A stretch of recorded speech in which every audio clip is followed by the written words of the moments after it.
गणनायकाय गणदैवताय गणाध्यक्षाय धीमहि। নমস্কার। আগামী 27শে অগস্ট বুধবার গণেশ চতুর্থী। এই দিন আমরা প্রত্যেকে গণেশজির আরাধনা করব আমাদের বাড়িতে। তো কিভাবে গণেশজির আরাধনা করবেন সেটা নিয়ে আজকে একটু বিস্তারিত বলব। সেটা হচ্ছে যে 27শে অগস্ট বুধবার দিন আমরা গণেশজিকে আমাদের গৃহে নিয়ে আসব এবং বাদিকে সুরলা, অবশ্যই বাদিকে সুরলা গণেশ এবং বসা গণেশ আমরা বাড়িতে রাখতে পারি। এবং গণেশের রঙটা যেটা হবে সেটা হচ্ছে, বাড়ির গণেশ যদি আপনি রাখেন তাহলে রঙটা হবে লাল, না হলে হলুদ। আপনি লাল গণেশজিকে বাড়িতে রাখতে পারেন কিংবা হলুদ রঙের গণেশকে বাড়িতে রাখতে পারেন। গণেশের আরাধনা করার শুভ সময় হচ্ছে 27শে আগস্ট সকাল 11টা 5 থেকে 1টা 40 অবধি। এই 2 ঘন্টা 34 মিনিট খুব শুভ সময়, এবং এই সময়ের মধ্যে যদি আমরা গণেশজির পুজো করি তাহলে খুব আমাদের সমৃদ্ধি আসবে। গণেশ হচ্ছে আমাদের সমৃদ্ধির দেবতা। এই গণেশজির পুজো তাহলে আমরা কিভাবে করব এটা নিয়ে একটু বলি। সেটা হলো, গণেশজির আরাধনা তো আমরা করব, তো গণেশজির আরাধনার সাথে সাথে আমরা ঋদ্ধি এবং সিদ্ধিকেও আরাধনা করব। একটি লাল রঙের কাপড়ের উপরে, একটা জলচৌকির উপরে লাল রঙের বা হলুদ রঙের কাপড়, যার যেটা মনে হয়, হলুদ পাতলে বেশি ভালো, আমি হলুদ রঙটাকে প্রেফার করি, আপনারা লাল রঙও বাড়তে পারেন, পেতে তার উপর আপনারা প্রথমে গণেশজিকে বসাবেন। গণেশজির আরাধনা করতে হলে প্রথমে গণেশজিকে একটা পানের উপরে, একটা সবুজ রঙের পানের উপরে বসাতে হবে। বসিয়ে তাকে প্রথমে কাঁচা দুধ দিয়ে এবং তারপরে গঙ্গা জল দিয়ে স্নান করাতে হবে। স্নান করিয়ে তাতে আপনি মধু দিতে পারেন, কেশর দিতে পারেন, দিয়ে আপনি স্নান করাবেন। স্নান করিয়ে তারপরে গণেশজিকে তুলে নিয়ে, ওখান থেকে তুলে নিয়ে আপনি জলচৌকির উপরে, যে জলচৌকি আমি বললাম যে তার উপর আপনি হলুদ কাপড় পেতে নেবেন। হলুদ কাপড় পেতে নিয়ে তার মধ্যে একটা স্বস্তিক করবেন। স্বস্তিক এবার কী দিয়ে করবেন? স্বস্তিক অবশ্যই আপনি অখণ্ড চাল দিয়ে করবেন। অখণ্ড চাল দিয়ে করে তার উপরে আপনি গণেশজিকে বসাবেন। গণেশজিকে বসিয়ে তার উপরে আপনি মলি সুতো দেবেন এবং পৈতে অবশ্যই পরাবেন। এবং ঋদ্ধি ও সিদ্ধিকে আমাদের পাশে রাখতে হবে। ঋদ্ধি এবং সিদ্ধিকে আমরা কিভাবে পাশে রাখবো? ঋদ্ধি এবং সিদ্ধিকে পাশে রাখতে হলে দুটো সুপারিকে মলি সুতো দিয়ে বেঁধে নিয়ে ঋদ্ধি এবং সিদ্ধিকে আমরা পাশে রেখে দেব। এবং গণেশজি ঘট স্থাপন করার জন্য অষ্টদল আমাদেরকে তৈরি করতে হবে। অষ্টদল আমরা কী দিয়ে তৈরি করব? সেটা হচ্ছে অখণ্ড চাল দিয়ে। আগে চালটা আমরা বেছে নেব, বেছে নিয়ে দেখব যে তাতে কোনো রকম ভাঙা চাল আছে কিনা। কোনো ভাঙা চাল যদি না থাকে সেই চালকে আমরা পরিষ্কার করে বেছে নিয়ে সেই চাল দিয়ে আমরা একটা অষ্টদল তৈরি করব। তৈরি করে একটা ঘটে কিভাবে স্বস্তিক আঁকতে হয় সবাই জানেন। ঘটে স্বস্তিক এঁকে তার মধ্যে আমপল্লব দিয়ে এবং ঘটের ভিতরে এক গাঁট হলুদ, একটা কয়েন, অল্প একটু চাল, 5টা দানার চাল হলেই হবে, চাল এবং একটা সুপুরি দিয়ে আমরা ঘটটা বসাবো। এবং ঘটের ওপরে ঝুটিওয়ালা নারকেল, অবশ্যই ঝুটিওয়ালা নারকেল দিতে হবে। এবং ঝুটিওয়ালা নারকেলকে মলি সুতো বাজারে কিনতে পাওয়া যায়, লাল হলুদ যে সুতো হয় সেই সুতো দিয়ে বেঁধে নিয়ে কটা পাক দেবেন? 7টা দিতে পারেন, 11টা দিতে পারেন, অথবা 21টা দিতে পারেন।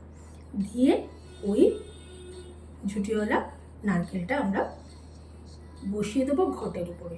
এবং ঘটটাকে আমরা মলি সুতো দিয়ে 11টা পাক দেবো। পাক দিয়ে আমরা ঘটের মুখটাকেও, মানে ঘটের যে মাঝখানটা যে জায়গাটা হয়, ঘটের যে মুখটা, ওই জায়গাটাকে আমরা বেঁধে দেবো। বেঁধে দিয়ে আমরা ঘট স্থাপন করব। এবং আমরা গণেশজিকে আরাধনা করব। গণেশজির প্রিয় মিষ্টি হচ্ছে মোদক। অবশ্যই আমরা মোদক দেব। মোদক আমরা নিবেদন করব। সাথে কলা দিতে কেউ ভুলবেন না, কলা অবশ্যই দেবেন। এবং কলা, মিষ্টি, যার যা সামর্থ্য মতো অবশ্যই দেবেন। দিয়ে পুজো শুরু করবেন। যে যার সামর্থ্য মতো পুজো করবেন। অবশ্যই জবা ফুল গণেশজিকে দিতে কিন্তু কেউ ভুলবেন না। গণেশজির প্রিয় ফুল হচ্ছে জবা ফুল।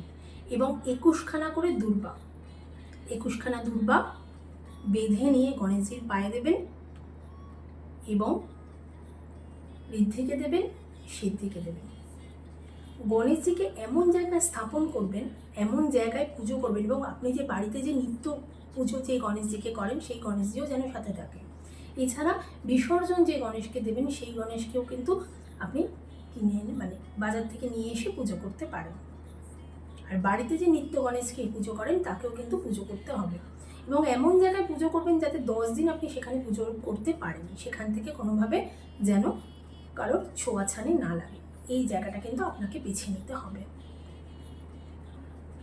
সেকেন্ড হচ্ছে সেটা হচ্ছে গণেশজিকে একটা নারকেলকে, আধমালা নারকেলকে তার উপরে একটু গুড় দিয়ে গণেশজির পাশে রাখতে হবে এবং এটা নৈবেদ্য হিসাবে দিতে হবে। এবং 10 দিন, আমরা জানি গণেশজির পুজো কিন্তু 10 দিন ধরে হয়, কিন্তু আমরা একদিনই পুজো করি। 10 দিন গণেশজিকে আমাদের ঘরে রাখতে হয়। তো এই আধমালা নারকেলের উপরে যে গুড়টা সেটা গণেশজির পাশে থাকবে 10 দিন ধরে। এবং